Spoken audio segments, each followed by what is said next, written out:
Ang programang ito ay rated SPG. Striktong patnubay at gabay ng magulang ang kailangan. Maaaring may masiselang tema, lengguwahe, karahasan, sexual, horror o droga na hindi angkop sa mga... Kasabot sana ako, dinasa ka ng 70 million. Binayaran mo na si Balahadja dati. Kaya hindi malayo na magkasabwat pa rin kayo. Maligayang pagbabalik muli at welcome back dito sa aking munting channel. Narito na nga ang ating pakabangan ngayong Miyerkules. Sa abot kamay na pangarap. May nadiskubre nga itong mga pulis na ransom money dito sa sasakyan dito ni Balahadja. At natagpuan nga daw nila itong ransom money na nagkakahalaga ng 70 million pesos. At nagulat naman itong si Giselle na bakit 70 million pesos na lamang ang natira. Nasaan daw itong 30 million pesos na nagkakahalaga nga ito lahat-lahat ng 100 million pesos. At dito naman na sumagot itong pulis na baka nandun sa kasama ni Balahadja na nakatakas itong 30 million pesos. At dito naman na sumingit itong si Moira na kung kasabot daw siya dito ni Balahadja ay dapat nasa kanya itong 70 million pesos. At hindi naman nagpapatalo itong si RJ at sinagot itong sinabi ni Moira na nagawa ngang binayaran noon ni Moira itong si Balahadja.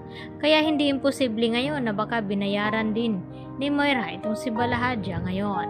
At hindi na nga nagtagal ay tila lumala pa itong pagtatalo dito nila Moira at Giselle at RJ. Hanggang sa umalis na lamang itong si Zoe dahil patuloy pa rin silang nagtatalo. At dito naman na naabutan ni Lynette na nag-iisa itong si Zoe at umiiyak. At dito niya nga tinanong ito na kung bakit. At dito rin na sinabi ni Zoe na magulo na nga daw itong kanyang pamilya ngayon. At tila nahihirapan na nga intindihin ni Zoe.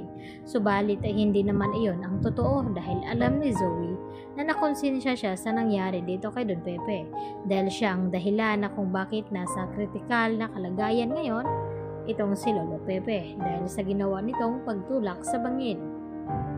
Samantala, matagumpay naman ang nagiging operasyon dito ni Annalyn kay Don Pepe at Carlos dahil mas nasunod itong kagustuhan na gagawin dito ni Annalyn dahil yun ang binigyan ng sang-ayon dito ni Giselle na dapat sundin itong si Annalyn dahil alam niya na magaling na doktor itong kanyang pamangkin. At dito nga na nakalabas itong sina Carlos at Annalyn at Doc Lyndon sa emergency room at ibinalita na tagumpay nga operasyon. Subalit hindi pa nagkamalay itong si Don Pepe at may posibilidad na kapag nagkamalay ito ay baka wala na itong matatandaan.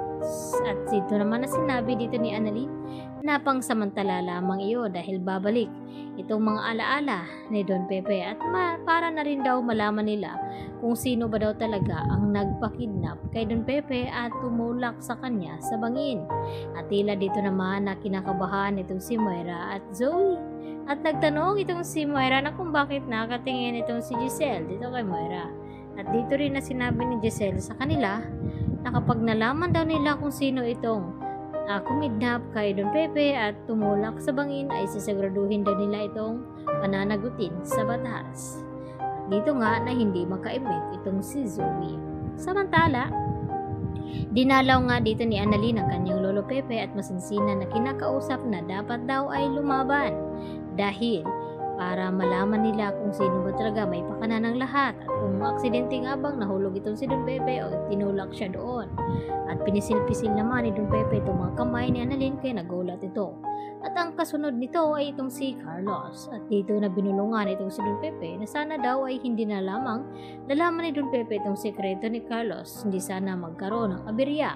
Kaya naman, maya-maya ay nagulat itong si Annalyn nang bisitahin niya ulit dahil nagkamali lang itong si Don Pepe.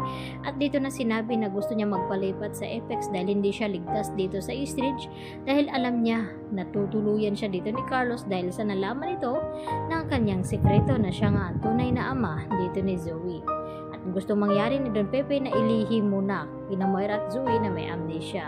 Ito at palalabasin na walang matatandaan itong si Don Pepe dahil may plano silang susorpresahin itong si Moira.